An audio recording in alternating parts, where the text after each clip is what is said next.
بسم الله الرحمن الرحيم الحمد لله والصلاة والسلام على رسول الله وبعد السلام عليكم ورحمة الله وبركاته.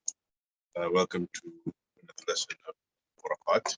We're explaining al-Waraqat of Juwayni. This week, inshallah, we will be discussing the topic of textual interpretation. Textual interpretation. Textual interpretation is a fundamental topic of Usul al-Fiqh, oftentimes known as Dalalat al-Alfadh, basically the meanings that can be taken from words, from language, from the text. And Dalalat al-Alfadh, or textual interpretation, various topics that deal with textual interpretation in Usul al-Fiqh, make up a huge chunk of the actual discussions of Usul al-Fiqh. And so if you take Dalalat al-Alfadh with Qiyas, these two topics make up the bulk of the core of Usul al-Fiqh. And you could really say that, that these two topics are sort of the twin pillars of this this field, and then basically they make up the meat and bones of Usul al-Fiqh books. Now, obviously, the importance of textual interpretation, principles that are involved in textual interpretation, obviously, based on what we've discussed so far, it's clear that the primary source for deriving rulings and the ultimate authority for deriving rulings is from the texts of the Qur'an and the Sunnah. Now, the Sunnah includes the conduct of the Prophet. It's not just limited to the sayings of the Prophet, but it also includes his conduct, his actions. But these have also been reported to us in texts.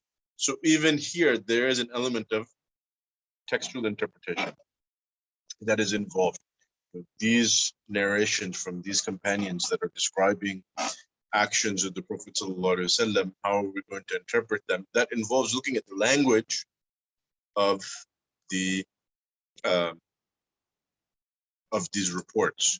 So textual interpretation then naturally it follows is essential to Usul al-Fiqh, because at the core of Usul al-Fiqh is the question of how do we derive rulings from the Quran and the Sunnah.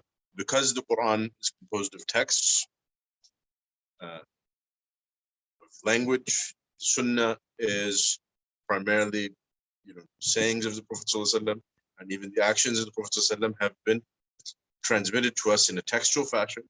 So the linguistic principles of textual interpretation are essential to deriving rulings from the Quran and Sunnah. This section, I think I would actually change this title now to linguistic interpretation as opposed to textual interpretation, because we're talking about interpretation of the text, particularly as it relates to linguistic principles here. Otherwise, there are other elements of interpreting the text, as we discussed before with relation to qiyas. That qiyas is basically taking from the text as well, but it's a different type of interpretation. So I want to actually give an example to illustrate how crucial or how critical textual interpretation is. This work that you see on your screen, this is معلمة زايد للقواعد الفقهية والأصولية. This was published by the مجمع الفقه الإسلامي الدولي. This was basically a massive project, massive undertaking. The large number of researchers, large number of scholars working over a number of years to compile the Qawa'id, the maxims or principles of Usul al-Fiqh and of Fiqh, and also by extension, when discussing Usul al-Fiqh of the Maqasid al-Sharia. So this was put together by a large team of researchers commissioned by the Fiqh Council, Majma al-Fiqh al-Islamiyya Juwayni, which is based in Jeddah. And so it took them a number of years to compile this. One of those researchers working on it was Dr. Ahmad al-Raysuni, well-known Moroccan scholar. In total, this work is actually published in 41 volumes. Published in 41 volumes. Just a quick breakdown, what does it entail? There's 2 volumes of introductory material, conceptual material, and then it goes into the actual Qawa'id, studying and listing the actual Qawa'id. So 2 volumes for the introductory material, then 3 volumes are dedicated to the principles of Maqasid al-Sharia. Then 21 volumes are devoted to what are known as Qawa'id and Dawabit Fiqhiyya, which are basically taken from works of fiqh, the general maxims that are laid out in the works of fiqh that are basically sort of fiqhi rulings, but they're fiqhi rulings that are broad, or fiqhi principles that are broad, and they encompass a number of rulings and a number of issues. That is what is known as Qawa'id Fiqhiyya. That's not really our concern here. But the Qawa'id that are taken from Usul al-Fiqh, the principles that are taken, interpretation principles, or principles for deriving rulings that are taken from Usul al-Fiqh, that section of the work took up 7 volumes. And then the remainder of the work is various sorts of indices. So Sheikh Ahmad al-Raysuni, who I mentioned earlier, is one of the major contributors to this work. He mentions in this book that he's written.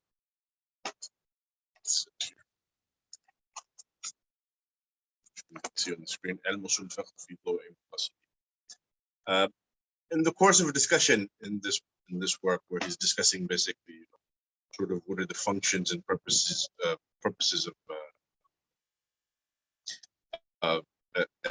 Usul al-Fiqh, and also in light of those purposes, how we can further develop the science in our times.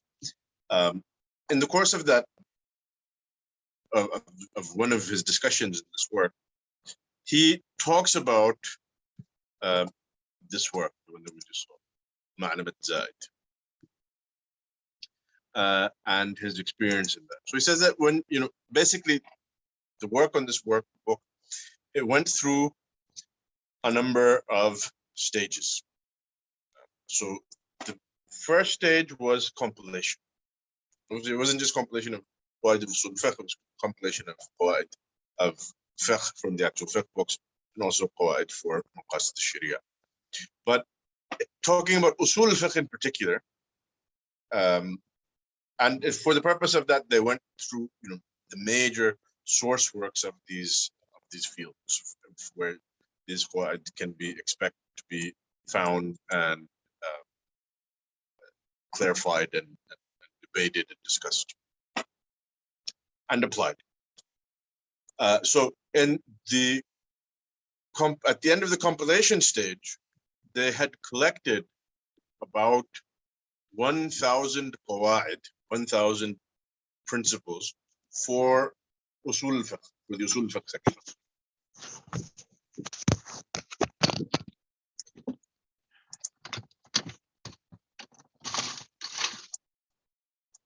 So just for the Usul al-Fiqh section, they compiled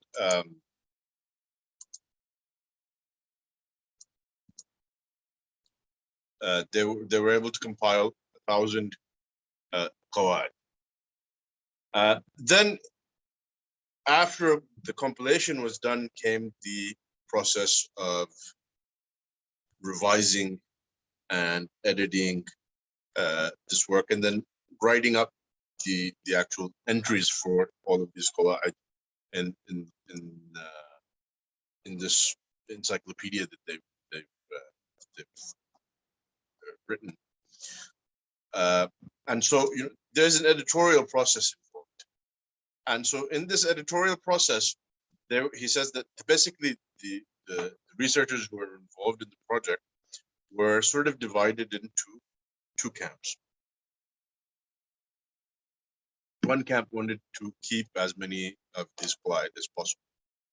One camp wanted to keep as many qawa'id as possible to make the work sort of as thorough and comprehensive as possible.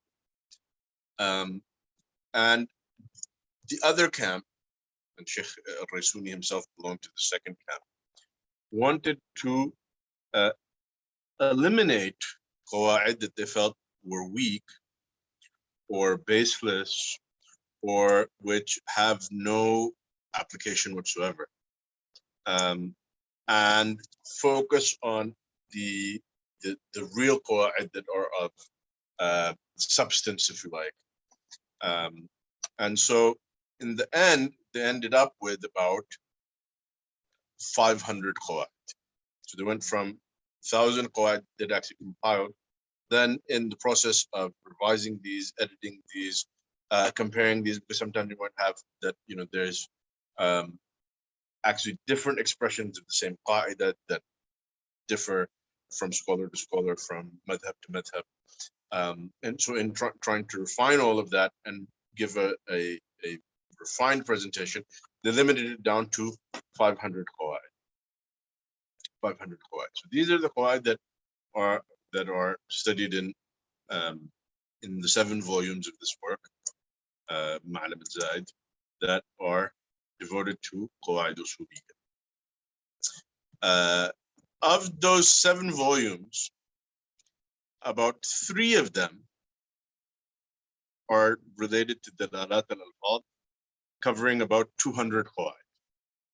So 200 principles, 200 maxims that relate to textual interpretation that are from the books of linguistic interpretation, that are from the books of Usul al-Fiqh. And again, this is after the refinement process, that after going through the editorial process. So this gives an idea, just to illustrate how rich this tradition is, that what we will be getting going through a short work like al-Waraqat, it's just scratching the surface. We're just scratching the surface.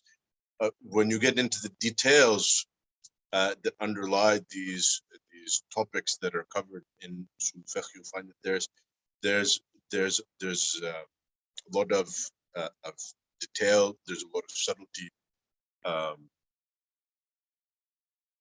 and so these qawa'id then make up a very important part of Usul al-Fiqh, and Usul al-Fiqh, and this also helps to illustrate how important Usul al-Fiqh is for proper interpretation of texts. It's also worth noting before moving on that when it comes to the qawa'id of Usul al-Fiqh, obviously then, as Sheikh al-Raysuni has indicated, that these qawa'id, whether they're related to linguistic interpretation or qawa'id from other chapters of Usul al-Fiqh, these qawa'id vary in strength. Some qawa'id are a point of consensus and accepted by all scholars. Some qawa'id are very strong, and if there is an opposing opinion, a dissenting opinion, it might be a very obscure dissenting opinion or very weak dissenting opinion. Then there are qawa'id concerning which there is principles concerning which there is strong difference of opinion with the scholars. And so knowing these, knowing this, these principles, understanding these principles, being able to apply these principles to texts, understanding the khilaf of the ulama concerning these principles, also being cognizant of the fact that sometimes what appears to be khilaf is not really a khilaf. What appears to be a difference of opinion is really just semantic. It's khilaf lafzi, as they say. So getting to the bottom of all of that is an essential component of this aspect of studying Usul al-Fiqh. And in general, these principles are very important in guiding this process of assessing the arguments that have been given by fuqaha in to justify their fiqh rulings and their fatawa. And also, of course, even where there's not a fiqh ruling involved, there's still, these principles of linguistic interpretation are still important in interpreting the text. This comes back to something we discussed towards the very beginning, that the Usul al-Fiqh, particularly this section, Usul al-Fiqh, that deals with linguistic interpretation, Dalalat al-Alfadh, is a very important tool for the mufassir. So even texts, even ayat or ahadith that don't necessarily have a strong fiqhi implication, these principles will still be valuable. Many of them will still be valuable in interpreting those texts. So Al-Imam Shafi'i states in al-Risala, after a long discussion, he talks about the Arabic nature of the Qur'an, and that the Qur'an was revealed in Arabic. He says, and this is one of the first discussions towards the beginning of this book. He says, إنما بدأت بما وصفت من أن القرآن نزل بلسان العرب دون غيره. Incidentally, you'll note here that the dhabt of Quran is without Hamza. It is Quran rather than Qur'an. This is how Sheikh Ahmad Shakir has done dhabt of it in his edition of Risala. And that's because this is actually how Imam Shafi'i used to pronounce it. And this is how some of the Qur'an, including Ibn Kathir, whose recitation Imam Shafi'i generally follows, this is how they pronounce it. There's a linguistic discussion concerning this, and what exactly is the ishtiqaq of Quran. But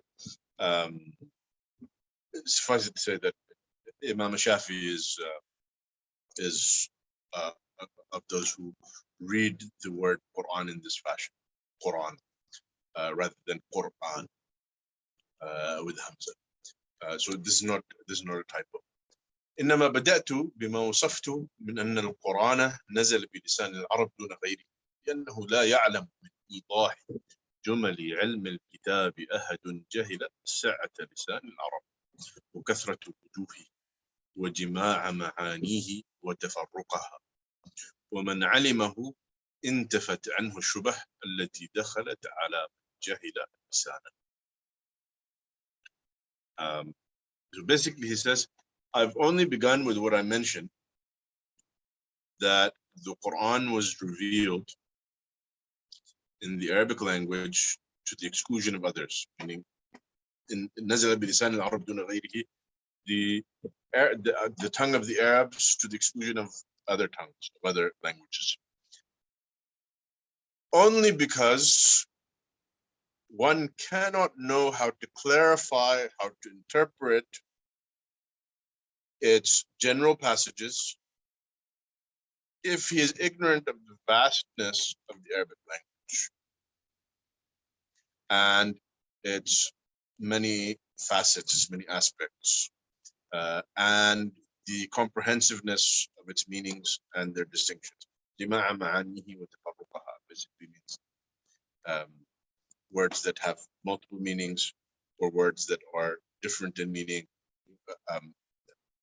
There are a lot of subtleties involved with this that a person should be aware of. وَمَنْ عَلِمَهُ, the one who does know the language of the Arabs, انتفت عنه الشبه التي دخلت على من جهل لسانه. As for the one who has knowledge of the Arabic language, he will not fall into the doubts that a person who is ignorant of their tongue will fall into.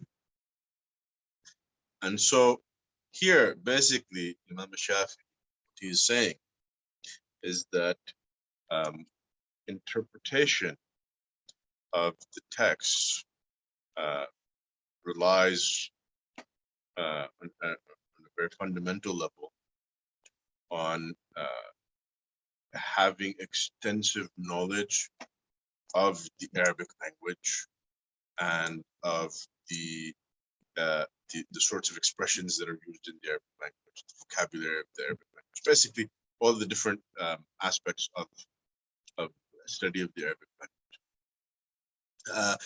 This merits a note here that when it comes to study of the Arabic language, one aspect of that, of course, is the study of Usul al-Fiqh, because he then goes on to discuss a number of important issues that he felt were important to clarify in his time concerning textual interpretation. But they serve a particular purpose in his Risala because they're part of a larger framework that he's creating about how to deal with the different evidences and the relationship of the different evidences. And a very important part of that was basically laying out the linguistic tools that are necessary to interpret those evidences and then to be able to reconcile them. So it's in this context that he's discussing this. But he goes on then in his Risala to discuss a number of topics that then are further expounded on and developed later on by other in the science of Usul al-Fiqh that are basically linguistic in nature. They're linguistic in nature. So to understand the language and what is entailed in interpreting the Arabic language, there's a number of discussions that are very important that are found in the books of Usul al-Fiqh. And so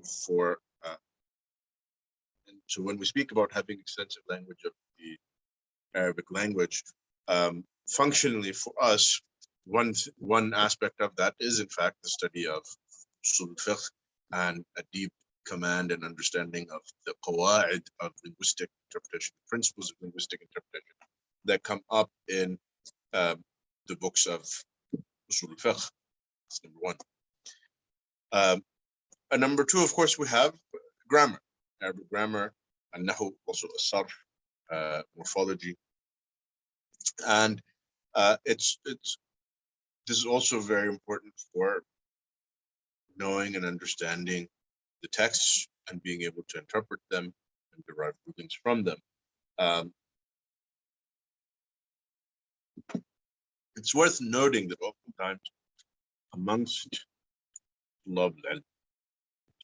students of Sharia sciences, there is a tendency when we talk about studying the Arabic language to equate study of the language with study of grammar. And so the focus then becomes sort of a single-minded focus on grammar in particular. This is not to undermine the importance of grammar at all. It's extremely important. The study of Arabic grammar is extremely important to understanding the text properly. But certainly the study of the Arabic language is not limited to the study of grammar. So it should also extend to the study of balagha. And I know that at some institutions, not necessarily all institutions, some institutions, there is a tendency to neglect the study of balagha. And amongst some Tulab, there is a tendency to neglect the study of balagha and the sciences that are involved in, that come under the title of balagha. And balagha is also extremely valuable and useful in interpreting the texts. So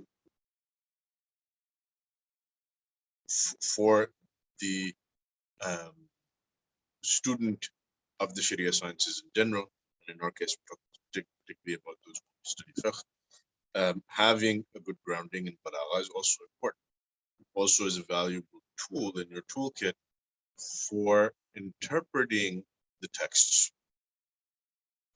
It also extends to, and this is something that I've gotten questions concerning a number of times from Tulab al-Ilm. it also extends to the study of adab and shi'r, basically the Arabic literature.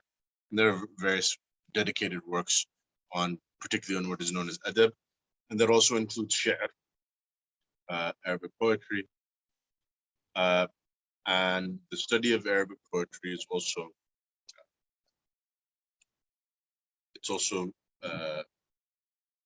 very important for gaining a mastery of the Arabic language. Also, it goes without saying that consulting of the dictionary literature, Arabic dictionaries, perhaps even going so far as studying dictionaries to grow your vocabulary and get a better appreciation for the meanings of words.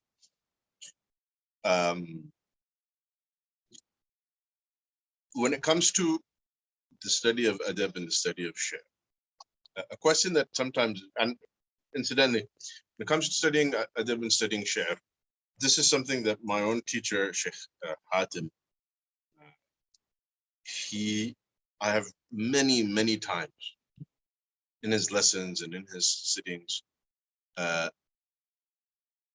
emphasize the importance of reading extensively adab and reading extensively shi'r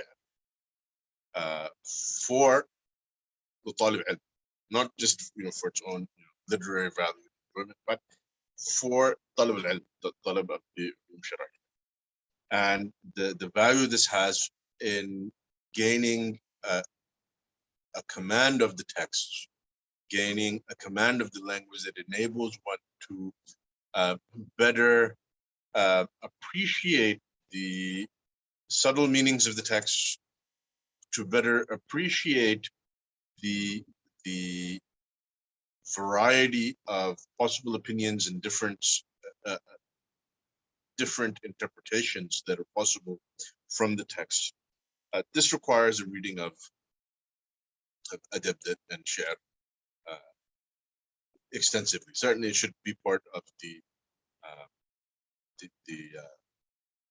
program of any talib ilm that he have a regular program in which he is continually reading shi'r. Now, a question that is sometimes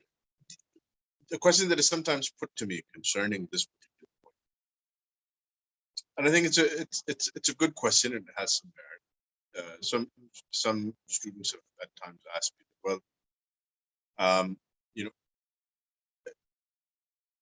while there might be value in that, is it necessary? After all, when you read, for example, in the works of tafsir or in commentaries on hadith collections, or even in books of fiqh, because in books of fiqh, often it's not uncommon to find the author quoting textual evidence and then explaining his interpretation of that textual evidence, and then justifying his interpretation using shawahid, using evidence that is taken from the Arabic language, that is taken from Arabic poetry, to justify that this expression that I'm interpreting in this fashion is indeed a common Arabic usage. This is indeed a justifiable interpretation based on these shawahid, based on these evidences, that linguistic evidences from Arabic poetry or from adab. So, since this is something that is present in tafsir, certainly anyone who's read tafsir will see that this is very clearly a recurring phenomenon in the books of tafsir. You find this regularly, that mufassirin will adduce lines of poetry to explain or to justify the meaning that they are taking, or taking from a verse, or the interpretation that they are favoring concerning a verse. And this is something also that it's not uncommon to find it in commentaries on hadith collections.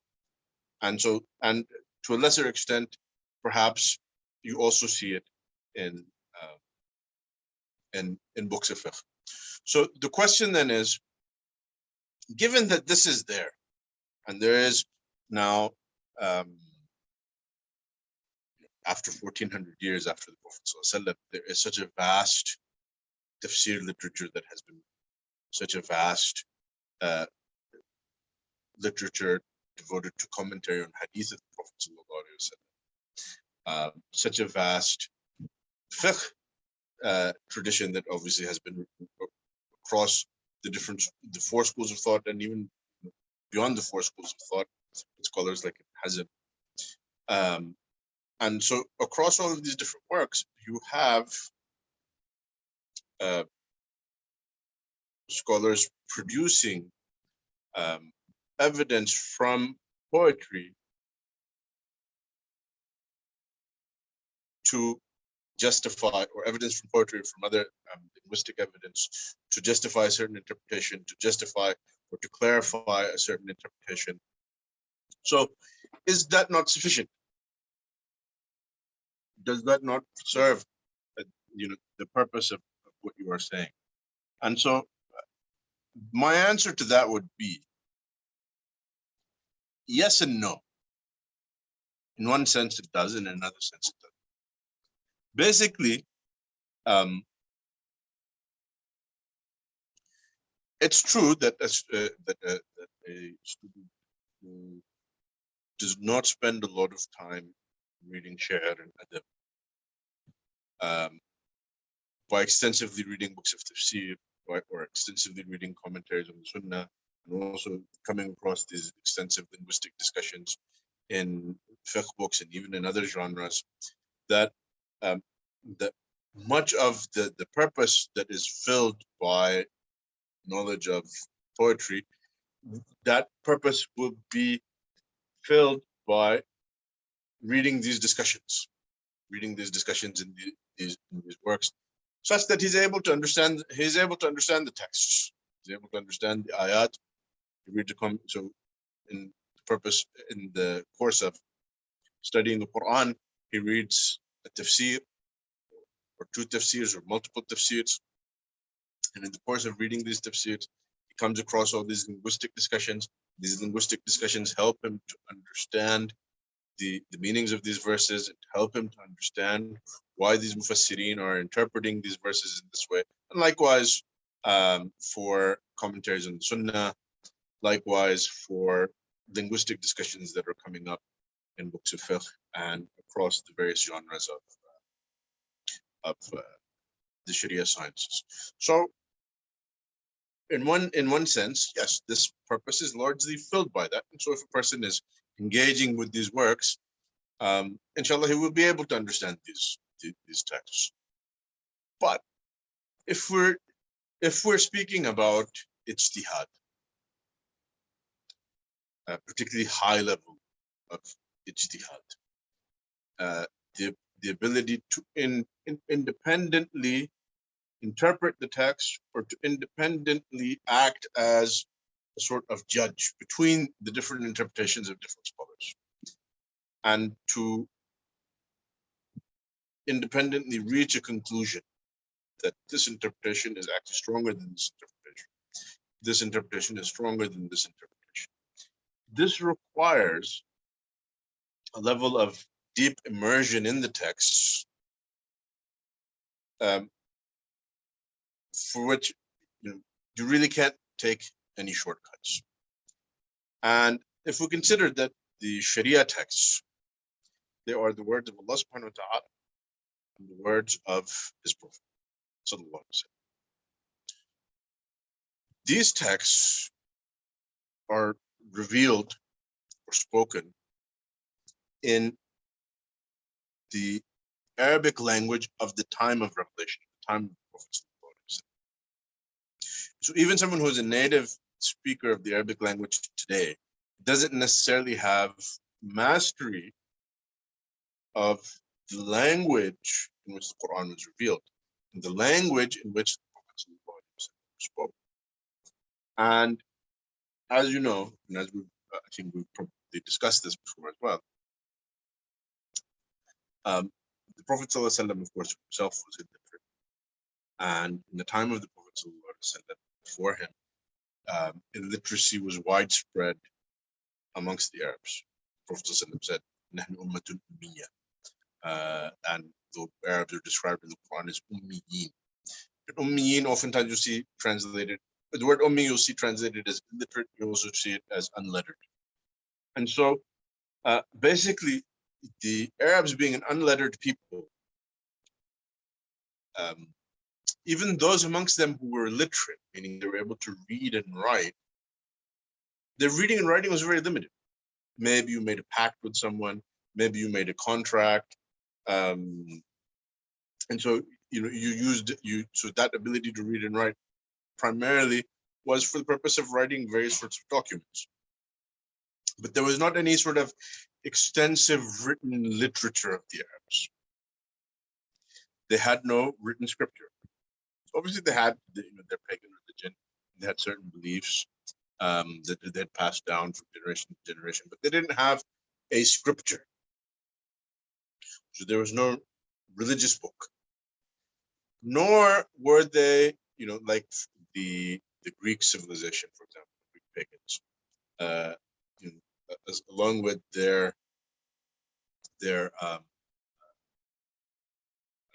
whatever religion they had, or whatever religious works that they might have had. Because they had philosophy, and philosophy, in their time, is sort of a broad label that encompasses all sorts of sciences. Philosophy was sort of a broad label that included mathematics, and it included various natural sciences, and also so it included the physical sciences.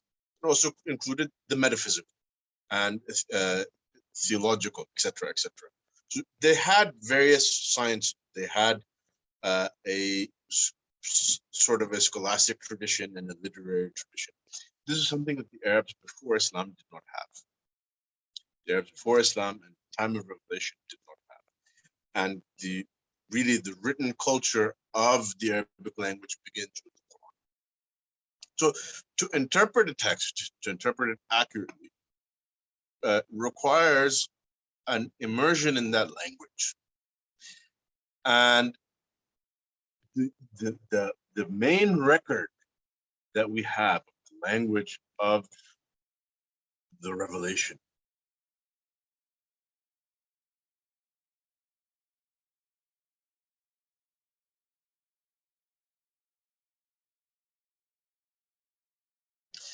that we have of the language in which the Quran was revealed was the poetry of the Arabs. Arabic poetry, Jahili poetry, as well as early Islamic poetry, because it still represents basically the same linguistic environment. This poetry was recorded and preserved by Muslims after Islam, because it was essential to preserving the language in which the Quran was revealed. And so to truly have a mastery of the language of the Quran, the language of the Sunnah, it is essential to study Arabic poetry, particularly the Jahili Arabic poetry in the early Islamic era Arabic poetry, al-Shi'r al-Jahili wal-Islam.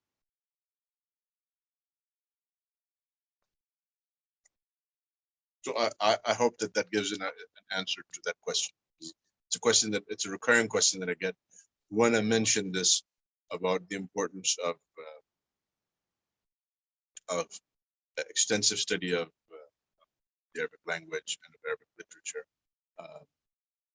So if for the purpose of true ijtihad, it is still necessary. And the more that you immerse yourself in this, the more that you will develop a intuition and a deep understanding of the language and its subtle connotations that will enable you to better understand and interpret the nusus, and to engage in the scholarly discussions that scholars have debated the interpretation of certain texts as one of them, rather than simply as a student who's understanding what they're saying.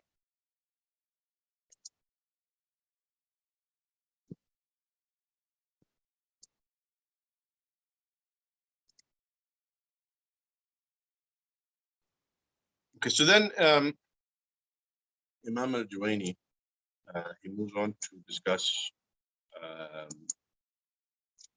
but this is not moves on to discuss, we're finally actually getting to what he's actually to Imam al-Juwayni himself. Imam al-Juwayni then just begins to discuss various categorizations of speech. And so he's mentioned taqsimat, or categorizations of speech, of a number of different types. So the first one that he begins with is basically تركيب الكلام وما يتركب منه الكلام.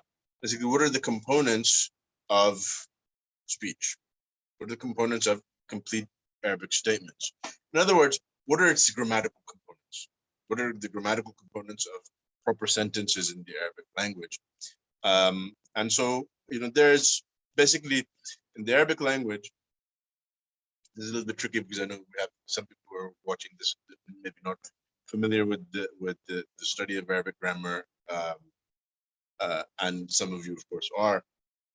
Basically, in the Arabic language, you have three fundamental parts of speech.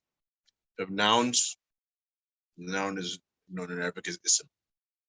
You have fi'l, or verb. And then you have what is known as harf. And harf is called in English typically translated as a particle. So it's a grammatical particle.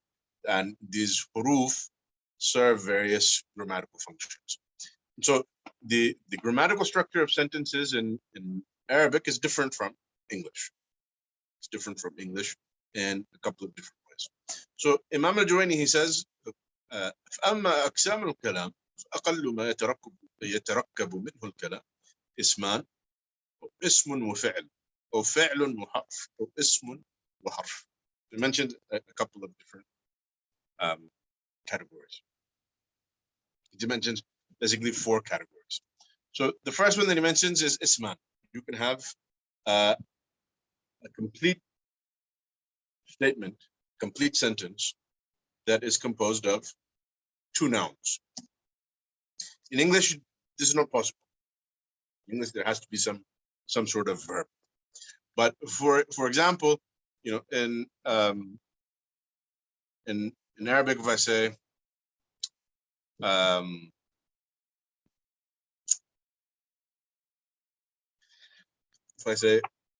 هذا كتاب, هذا كتاب, it's 2 words, 2 nouns.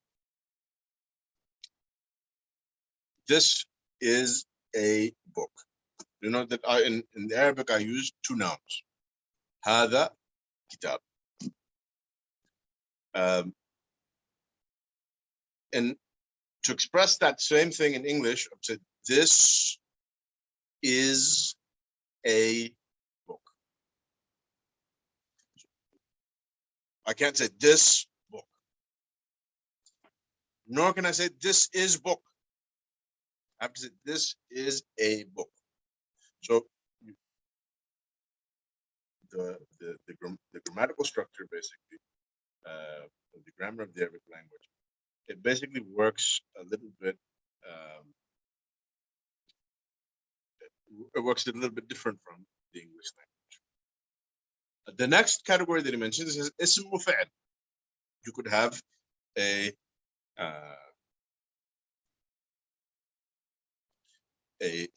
sentence that is made up of a noun and a verb. So an example of this would be قام زيد. قام زيد.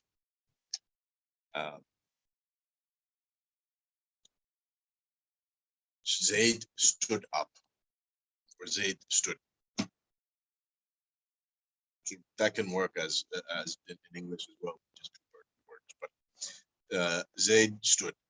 Qama Zaid. The qama is a verb. Zaid is a noun.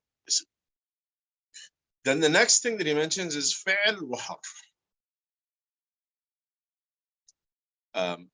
This one is a little bit tricky because there's a technical sort of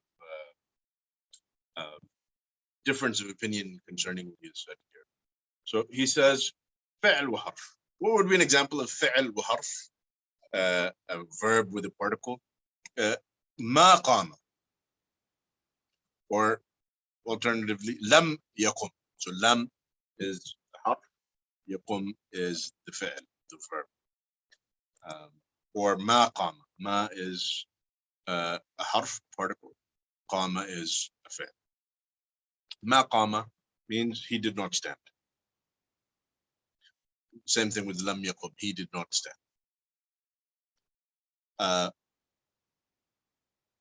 There is a technical objection to this. Many of the grammarians and linguists said that, well, this is not really, this is a sentence, but it's the sentence is in reality, it's not a fi'l and a harf, because there is a pronoun, dhamir, that is dhamir mustatir. It's an unstated pronoun. So in reality, the sentence, when you say ma qama, it's ma qama huwa.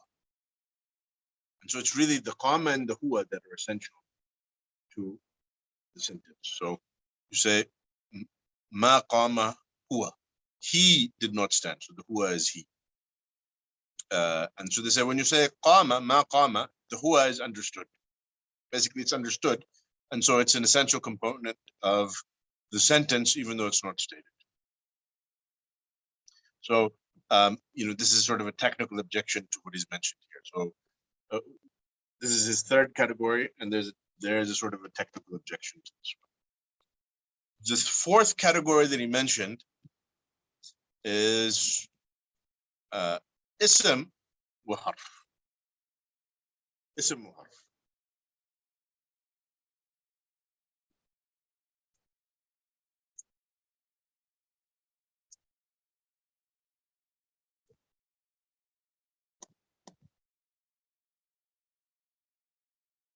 With ism, Muhammad actually asked a good question. I'll get to that. So the fourth one that he mentioned is ism wa harf.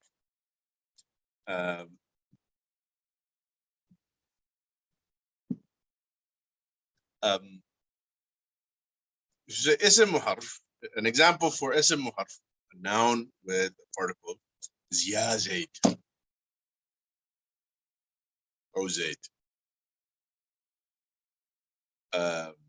This is an example that is sometimes given for this one. So this is also something that grammarians have objected to. Say that, well, ya Zayd, the grammarians agree this is speech, but the reason that this is considered speech is because when you use the particle ya, it's understood as if you're saying, I call upon Zayd. Unadi Zaydan. Ad'u Zaydan. I don't want to get into whether or not this is right or wrong, have you, but this is an objection they've made with both of these. And basically, in defense of al-Juwayni, Ibn al-Firkah, in his commentary on al-Waraqat, he says, والغرض من هذا بيان أقسام الجمل المقصود منه معرفة المفرد من المركب لذلك لا يؤاخذ الفقهاء فيه بالتحقيق الذي يسلكه أهل النحو. This is basically, look, all they want to do is say that there are these different types of ways of constructing a sentence, and his purpose is to present this in a fiqh context. And so you can't hold them to account for not going into the sort of pinpoint analysis that is expected of a grammarian in a work on grammar.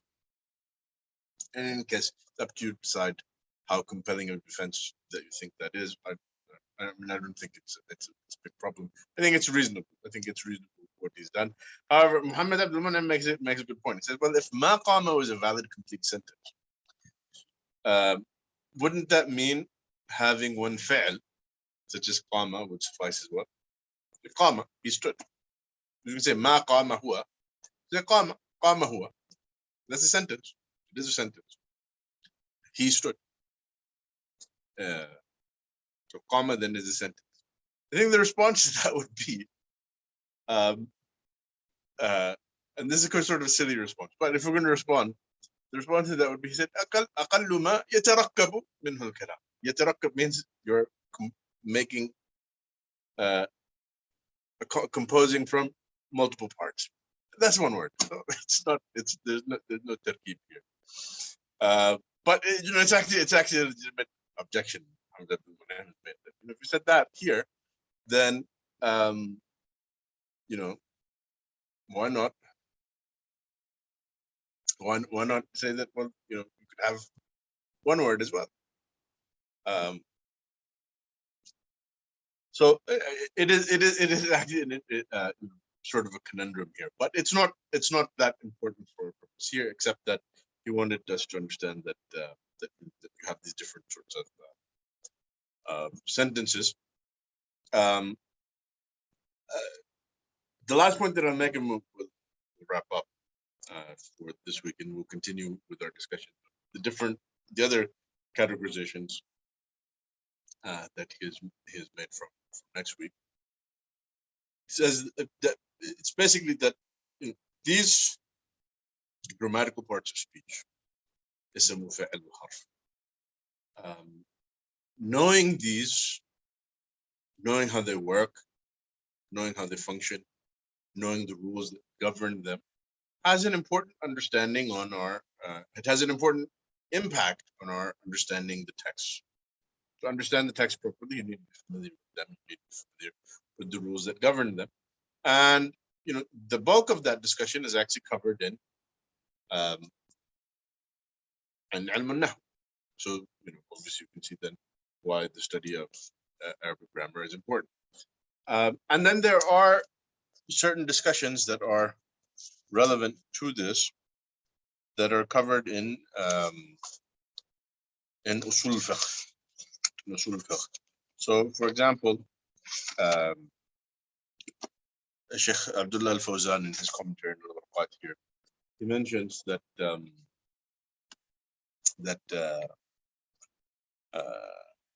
from an Usuli perspective, nouns can be categorized into that which is am, that which is mutlaq, and that which is khas. So these are basically discussions concerning nouns, where the nouns work, that you will find here in the books of Usul Fiqh. So there, while what al-Juwayni has presented here is it's sort of primarily a grammatical discussion,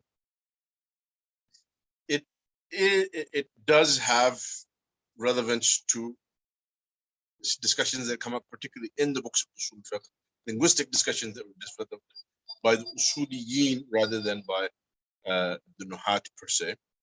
And also because of the importance of this, because of the importance of these topics for linguistic interpretation, you'll find that that it's the habit of some Usuliyin to include discussions on the meanings of the different huruf.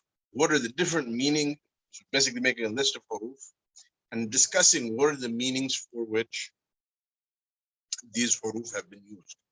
And sometimes there are certain texts in which there are different interpretations that have been offered concerning that text. And a very important element of the difference in interpretation will be that a harf was used in that text, the meaning of that harf is disputed. And there is a dispute amongst the grammarians themselves as to what are the various meanings of this harf. Some of these huruf sometimes used for more than one meaning. And so So although this is really, it's a grammatical discussion, its place really is in the books of grammar. And the original discussions on this were in dedicated works or in books of grammar. You'll find that some of these have sort of migrated their way into Usul al-Fiqh books, particularly in the later era. You find more of these discussions um, having dedicated sections in Usul al-Fiqh books. So even though this is technically, it's a grammatical discussion, you'll find that this is that it comes up a lot in Usul al-Fiqh. And really, if this points to one thing, it shows that, as we've said before, I don't know if I said this here in the Waraqat, that that the different sciences of the Sharia are intimately tied to one another. They're tied to one another, and whatever of these sciences that you choose to specialize in or focus in, inevitably will need these other sciences as well. In any case, I think we can conclude with this point for today. If there's any questions, I'll take your questions and then we'll wrap up.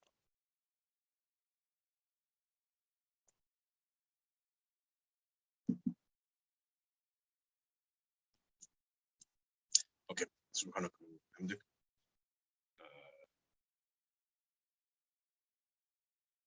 Yes, inshallah. Concerning the Takwin Malik Tafsir class, I never really explained this, but the reason that I stopped those classes is because basically a new edition of the work was coming out. It's actually now out, but it hasn't reached the market here in Makkah. And from what I've understood from Sheikh Hatim, it's actually he's expanded a good bit on the discussions that are in the first half of the book. And after having just recently finished explaining Sharh al-Muqidha, and then Sheikh Hatim is coming out with a much more extended edition, I thought, okay, you know what? I'm not going to finish explaining this one just so that just that a new edition with a lot of important additional discussions can come out as well. I'll wait for the new edition to come out. So the new edition is out. It was in the Cairo Book Fair. It was available in the Cairo Book Fair, but it has yet to reach the Saudi market. So I don't actually have a hold of a copy yet. Inshallah, when I get one, I intend to pick back up the rules of Takwin Malik Tafsir, or I might have to redo them. I don't know, because I have to see, where the discussions has been expanded and pick up from there. So maybe I'll start all the way from scratch, or maybe keep some of the first lessons and scrap some of the later ones and redo them, but based on how much the book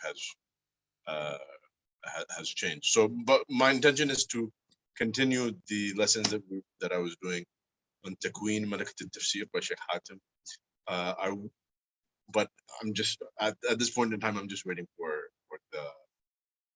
the book to come out. And as you guys, at least those of you who did Sharh al-Muqidha with me know, I'm also waiting for Sharh al-Muqidha to come out, the new edition of Sharh al-Muqidha, because Sheikh Hatim has significantly expanded it, significantly added to it. And so at the very least, I'll try and identify what are the most important additional discussions and make dedicated sessions for those for the Sharh al-Muqidha students as well. But so that I don't have to do something like that with Takwin Tafsir, I just sort of put those durus on hold. So that basically is what it is. Okay. سبحانك اللهم وبحمدك اشهد ان لا اله الا انت استغفرك. صلى الله وسلم